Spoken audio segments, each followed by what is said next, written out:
Uranium क्या होता है? यूरेनियम से किस तरह एटम बम बनाया जाता है? यूरेनियम के क्या फ़ायदे हैं? क्या नुकसानात हैं? ये क्या चीज़ है? किस तरह हासिल की जाती है? किस तरह बनाई जाती है?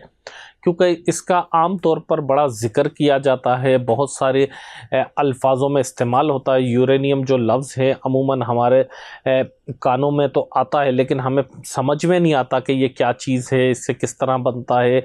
और एक ही जो पत्थर नुमा धात है, वो एक ही वक्त में या तो पूरी दुनिया को ख़त्म कर सकती है या पूरी दुनिया को रोशन करके चला सकती है, हज़ारों सालों तक रोशन कर सकती है, बड़े बड़े शहरों को रोशन कर सकती है। आखिर इसकी हकीकत क्या है? इसका आखिरकार काम क्या है? और इससे क्या फ़ायदा लिया जा सकता है? क्या नुकसान हो सकता है? आज इल्मी और अदबी हिसाब से हम इसका जायज़ा लेने की कोशिश करेंगे। बहुत ही मालूमाती और इंफॉर्मेटिव टॉपिक है। मेरा ख़्याल है कि आप लोग जुड़े रहिएगा।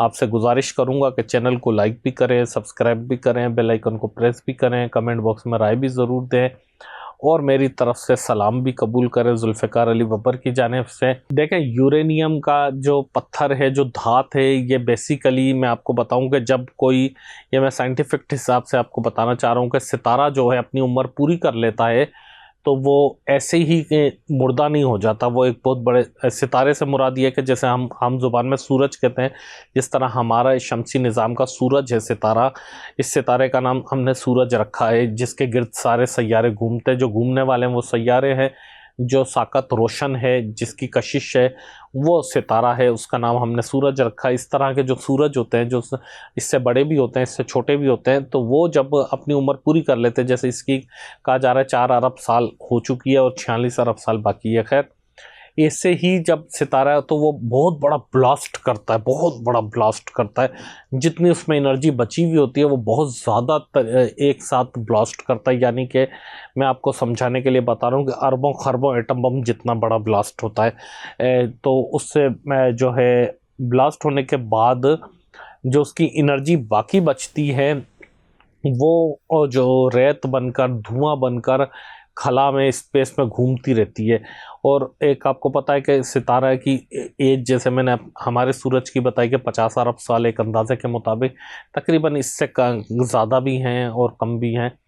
तो वो अरबों खरबों साल पहले कोई ऐसा हुआ था, कोई सितारे हुए थे, फिर हुए होंगे, फिर उसके बाद वो जो गर्द थी, जो धुआं था, जो मट्टी थी, वो खला में घूम रही थी। फिर जब हमारी ज़मीन वजूद में आई, तो उसमें वो गिरद शामिल हो गई। या जिस तरह से हमारे पास बहुत सारे मिनरल्स ऐसे हैं कि जो बाहर से आए हैं, उसमें बल्कि पानी तक का कहा जाता है कि पानी भी कहीं और से आया। पानी के जो बर्फ़ के गोले स्पेस में घूम रहे हैं बहुत सारे, और वो हमारे यहाँ आके गिरे थे।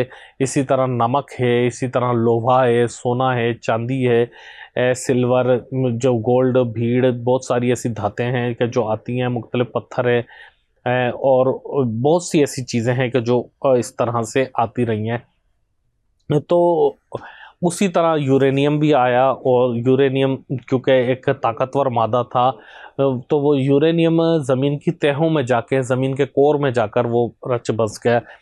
इस वक्त भी यूरेनियम को अगर निकालना होता है तो अच्छा, ये फिर वहाँ पर भी हज़ारों अरबों सालों से ज़मीन के अंदर था मौजूद।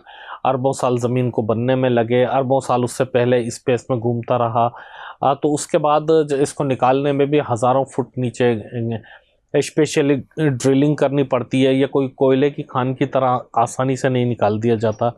जो इसको निकालने के लिए लोग जाते हैं, उनको स्पेशल ड्रेस दिए जाते हैं, उनको स्पेशल इक्विपमेंट दिया जाता है, और उसके साथ वो जाकर काम करते हैं। क्योंकि इसके तापकारी असरात के बारे में आपने सुना होगा, तो तापकारी असरात ना फैल जाएं। फिर ये निकलता है, इसके साथ बहुत सारी मट्टी होती है, ज़ाहिर है पत्थर होते हैं, बहुत सारी चीज़ें होती हैं। इसको वो सारे के साथ लाया जाता है, फिर बड़ी मशीनों में इसको पीसा जाता है बिल्कुल बारीक करके, नमक की तरह। फिर उसके बाद इसको गीला करके अलग किया जाता है, मुख्तलिफ़ केमिकल्स का इस्तेमाल होता है। मैं थोड़ा सा शॉर्ट्स करके आपको समझा रहा हूँ, शॉर्ट करके। फिर उसके बाद जो है बाकी चीज़ें अलग करके इसको, यूरेनियम को अलग रखा जाता है, फिर यूरेनियम को, पत्थर को अलग बनाया जाता है, फिर उसको संभाल कर रखा जाता है, और उसको मुख्तलिफ़ लेबॉर्ट्रीज़, मुख्तलिफ़ केमिकल्स के सहारे उसको सही रखा जाता है। अब जिसके पास जितना है उतना समझा जाता है। अब यानी कि अगर इतना सभी टुकड़ा है तो वो भी समझें कि आप अरबों रुपए खरबों रुपए का है, और उसमें बेपनाह एनर्जी भरी हुई होती है, क्योंकि पूरे सितारे की, जैसा कि मैंने पहले कहा था, पूरे सितारे की एनर्जी मीन्स ताकत होती है उसमें, भले मुर्दा सितारे की सही, लेकिन फिर उसमें से भी जो हिस्सा काम का होता है 99% काम का नहीं होता, 1% काम का होता है।